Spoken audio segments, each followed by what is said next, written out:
Hola, la vez pasada empezábamos a desarrollar alrededor de cómo podríamos pensar en la métrica en ciertas circunstancias. Nuestro objetivo a corto plazo es entender un poco más sobre la métrica alrededor de un espacio esféricamente simétrico, o sea, alrededor de un planeta. Y veíamos que al menos cuando nos parábamos lejos del planeta o de este objeto masivo, donde podíamos considerar que el límite de campo débil era buena aproximación, y si consideramos que la situación era estática, entonces teníamos una buena consideración sobre cómo iba a ser la componente 0, 0 de la métrica, encontrando algo muy parecido a lo que ya habíamos dicho utilizando otras herramientas. La idea ahora es ver si la simetría esférica nos permite decir un poco más sobre la métrica en sí. Y ahora, sin utilizar ninguna aproximación newtoniana, y vamos a ver que podemos decir bastantes cosas. Va a ser un poco técnico, pero aún así va a ser interesante ver cómo ya sin utilizar o sin tener a mano las ecuaciones de Einstein podemos decir mucho sobre la métrica.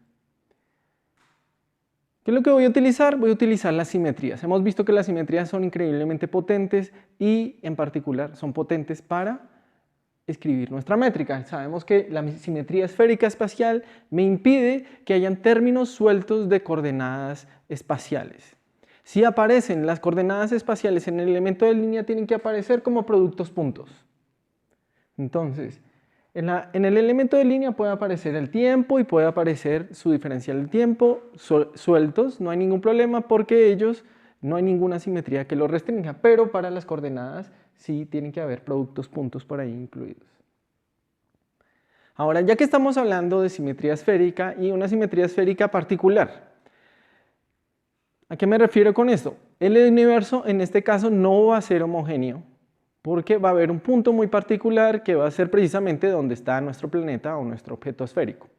Así que podemos tomar las coordenadas esféricas que tienen un punto particular, que es r igual a 0, y no va a haber, digamos, ninguna complicación. De hecho, nos va a facilitar mucho la vida. Vamos a utilizar coordenadas esféricas. Y esto inmediatamente nos dice que la simetría esférica nos pide que aparezcan solamente DRs, ¿cierto? No van a aparecer, por ejemplo, mezclas de ángulos con tiempos o con la coordenada radial, porque precisamente la simetría impide que nuestra métrica dependa de los ángulos θ y φ, ¿cierto? El elemento de línea no puede tener esa dependencia a menos que aparezca como el diferencial de ángulo sólido como aparece aquí. O sea que tenemos que en nuestro elemento de línea solamente puede aparecer esta combinación con los ángulos θ y φ. Y fíjense lo dramático de esto. Si yo quiero calcular una métrica de un espacio cuatrodimensional, como es lo que estamos haciendo, sabemos que la métrica es una matriz 4×4 y es simétrica, o sea que voy a tener 10 elementos ahí adentro por determinar. Sin embargo, una vez yo utilizo la simetría esférica, nos restan solamente por determinar 4 de estos elementos. Hay solo 4 funciones por determinar y hemos eliminado 6. Hay 6 funciones que son triviales iguales a 0 y no tengo que preocuparme por ellas. Vemos inmediatamente cómo la simetría es increíblemente poderosa en abordar este tipo de problemas. Aquí entonces he dejado unas funciones arbitrarias. En este caso dejé un cuadrado para que quede explícito que el que acompaña al diferencial de volumen es una función positiva. Nuestra tarea va a ser ver si todavía hay redundancia aquí. O sea, si alguna de esas funciones todavía yo puedo quitármelas del camino. Aquí estoy viendo un error según nuestras convenciones, entonces la parte espacial viene toda con menos.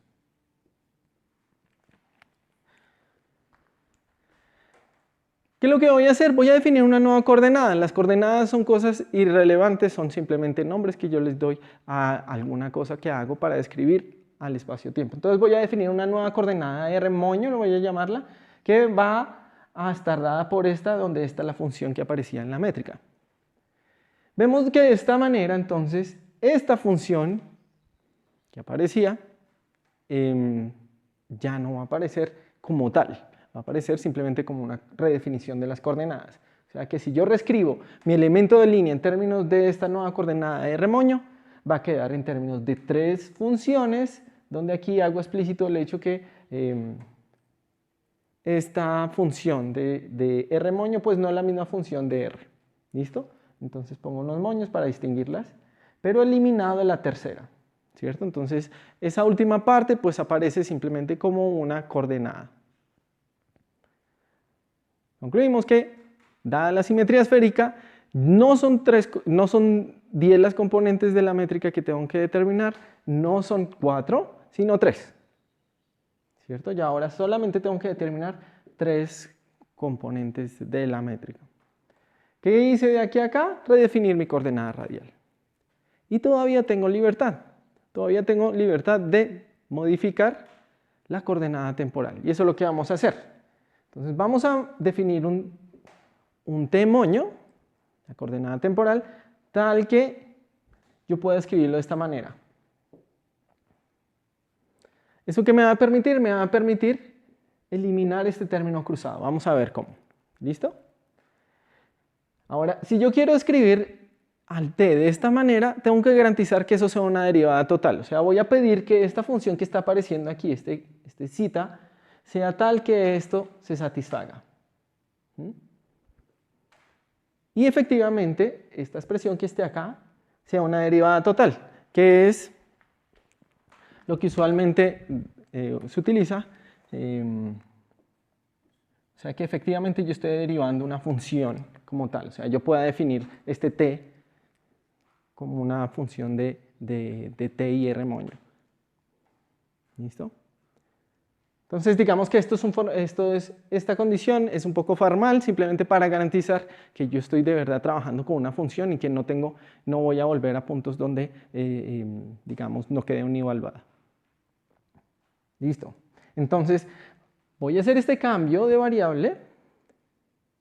Y este cambio de variable entonces me permite escribir el de t moño cuadrado. Ese es un factor de esta manera. Y vemos que inmediatamente este término extra que aparece aquí, aparece acá. ¿Sí? El término cruzado. O sea que cuando yo reemplace y escriba mi métrica o el elemento de línea en términos de t cuadrado moño, de t moño cuadrado, ese término cruzado desaparece y queda algo así. Donde aquí, en esta parte de la métrica, lo que estoy haciendo es combinar este pedacito que ya estaba más este. ¿Sí? Entonces ese y se puede escribir en términos de w moño y la suma de este factor que está acá. Ahora dije que había definido este zeta de tal manera que fuera así, pero realmente no me interesa. Voy a suponer, existe ese zeta que me garantiza esto. Es una función, ¿cierto? Es una función de t y r moño. O sea que lo que tengo aquí es una función de t y r. Aquí, olvidé decirlo, para no estar escribiendo todo el tiempo los moños, he eliminado la notación. ¿Listo? Y como es una función, entonces esta la voy a llamar, y es usual llamarlos A y esta llamarlas B. ¿Qué estamos encontrando? Que la simetría esférica inmediatamente de las 10 posibles componentes de la métrica se reduce a 4. Simplemente por utilizar simetría esférica. Ahora, utilizando cambios de variable, bajo a 3 y ahora a 2. O sea que tengo, con solo la información de la simetría esférica espacial, ya restringo la métrica dramáticamente. Sabemos que mi elemento de línea o la métrica depende solamente de 2 funciones, A y B. Y ahora ya necesitaríamos ir a la relatividad general y a utilizar las ecuaciones de Einstein para determinar explícitamente estas dos funciones, que eso es lo que haremos en su momento. Pero, aún así, ya tenemos información sobre cómo se comporta en general un espacio-tiempo alrededor de un planeta, ¿cierto? De un objeto esférico, un agujero negro esférico. Por ejemplo, sabemos que en cada punto del espacio tenemos nuestra S2, ¿sí? Igualito que con Minkowski, ¿cierto? En cada punto del espacio voy a tener un S2 que me dice mis coordenadas angulares. Ahora, se distingue del espacio de Minkowski en general porque cuando yo mido distancias radiales propias, va a haber un factor extra. Ese factor extra, entonces, corrige cómo yo mido las distancias radiales en una manera muy similar a como habíamos hecho con el espacio en inflación, ¿cierto? Un espacio que está expandiéndose. Sin embargo, aquí entonces tengo un ingrediente extra, y es que el factor de escala, que allá dependía como solamente de t, aquí tengo que depende de r. ¿Listo? Y ese factor de escala afecta solamente la coordenada radial, no las coordenadas angulares, como si sucedía en el universo que se expandía. Entonces, dependiendo de qué tan lejos yo esté de mi objeto, recordemos que este r lo estoy definiendo medido desde el centro del objeto, entonces yo voy a medir distinto mis distancias radiales. Y también dependiendo de en qué tiempo lo haga, porque aquí, hasta aquí aparece el tiempo también. Más adelante discutiremos sobre esta dependencia temporal y encontraremos algo bien interesante. Algo similar sucede ahora con el tiempo. Aquí, hasta ahora me doy cuenta, estoy cambiando los nombres, ¿no? Entonces aquí es B y aquí es A. Entonces para el tiempo tengo algo similar y va a suceder que dependiendo de dónde yo me esté parando y cuándo yo me esté parando ahí, voy a medir distintos intervalos de tiempo, ¿cierto? Los intervalos de tiempo propio van a estar determinados por esta parte del elemento de línea que van a estar afectados, y también me falta un cuadrado, van a estar afectados por este factor, ¿cierto? Entonces es como si yo tuviera un factor de escala temporal que va a depender de cuándo yo me pare ahí y dónde yo me pare. Y esta dependencia en R era de esperarse, porque habíamos dicho que al menos cuando yo me pare lejos del planeta y yo pueda considerar campos débiles y el límite no relativista, esas correcciones van a estar dictadas por el potencial gravitacional que depende de la posición. Esta dependencia en R era de esperarse. Y esta dependencia en T entonces es general, porque en el análisis que habíamos hecho en el capítulo anterior habíamos considerado campos estáticos, donde el tiempo pues no va a entrar en el juego. En general, el tiempo debería entrar a considerarse. Como ya les dije, pues para estudiar de manera precisa esta métrica y encontrar los valores de estos factores tendríamos que ir a través de las ecuaciones de Einstein, que todavía tenemos tiempo para ir a atacarlas, descubrirlas, estudiarlas. Sin embargo, con esta estructura ya podríamos ver más o menos cómo serían las trayectorias alrededor de un objeto esférico según el principio de equivalencia.